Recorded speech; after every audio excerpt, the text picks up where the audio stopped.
Halo teman-teman, perkenalkan nama saya Dea Tritintiani dengan NIM 50212. Di sini saya akan membahas model dan prinsip pengembangan kurikulum. Selamat menonton. Hai Nanda, kamu udah sampai nih. Hai Alexa, iya nih baru nyampe. Sini duduk.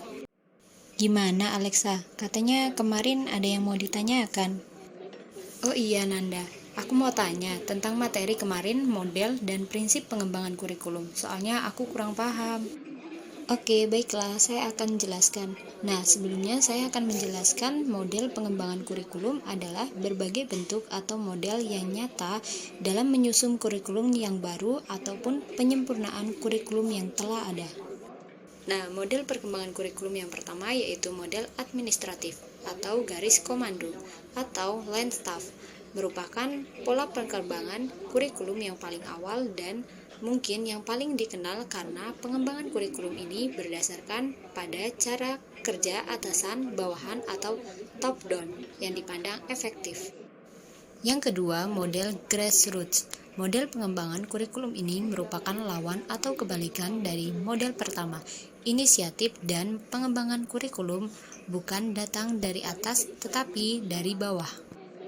3. Model Beckham System merupakan model yang dikembangkan oleh Beckham dengan mempertimbangkan 5 aspek yaitu arena, personalia, organisasi, dan prosedur, implementasi, dan evaluasi. 4. Model arah terbalik tabah. Sesuai dengan namanya, model pengembangan kurikulum ini terbalik dari yang lazim dilaksanakan, yakni dari biasanya dilakukan secara deduktif menjadi induktif. Dengan urutan 1. Mengadakan unit-unit eksperimen bersama guru-guru.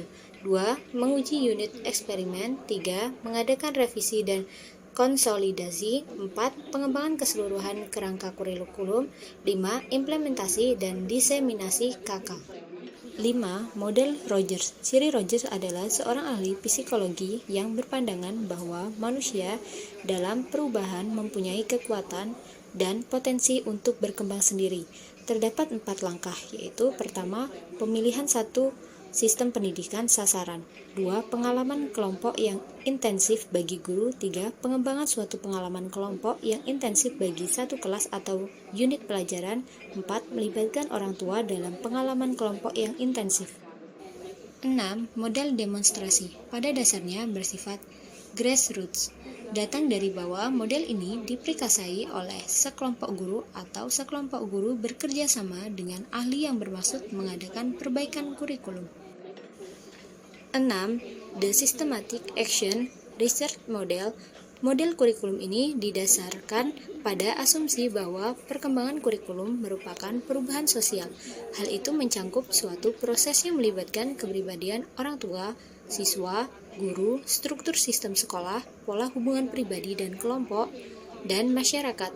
Yang kedelapan, Emerging Technical Model merupakan suatu model pengembangan kurikulum yang dipengaruhi oleh perkembangan iptek serta nilai efisiensi dan efektivitas dalam bisnis. Nah, selanjutnya saya akan menjelaskan tentang prinsip pengembangan kurikulum, yaitu yang pertama, prinsip relevansi. Relevansi memiliki makna sesuai atau serasi. Secara internal, kurikulum memiliki relevansi antara komponen kurikulum, tujuan, bahan, strategi, organisasi, dan evaluasi. Sedangkan secara eksternal, komponen itu memiliki relevansi dengan tuntutan sains dan teknologi atau relevansi epistemologis, tuntutan dan potensi siswa, serta tuntutan dan kebutuhan pengembangan masyarakat. Yang kedua, prinsip fleksibilitas. Dalam prinsip fleksibilitas yang dimaksud ini bahwa kurikulum harus memiliki fleksibilitas. Kurikulum yang baik adalah kurikulum yang berisi hal-hal yang solid, tetapi dalam implementasinya dimungkinkan untuk menyesuaikan penyesuaian berdasarkan kondisi regional. 3. Prinsip kontinuitas, yakni adanya kesinambungan dalam kurikulum baik secara vertikal maupun horizontal. Pengalaman belajar yang disediakan kurikulum harus memperhatikan kesinambungan baik yang di dalam tingkat kelas, antar jenjang pendidikan, dan jenis pekerjaan. Yang keempat, prinsip efisiensi. Prinsip efisiensi adalah salah satu prinsip yang perlu diperhatikan dalam mengembangkan kurikulum sehingga apa yang telah direncanakan sesuai dengan tujuan yang ingin dicapai. Yang terakhir yaitu prinsip efektivitas. Mengembangkan kurikulum pendidikan perlu mempertimbangkan prinsip efektivitas.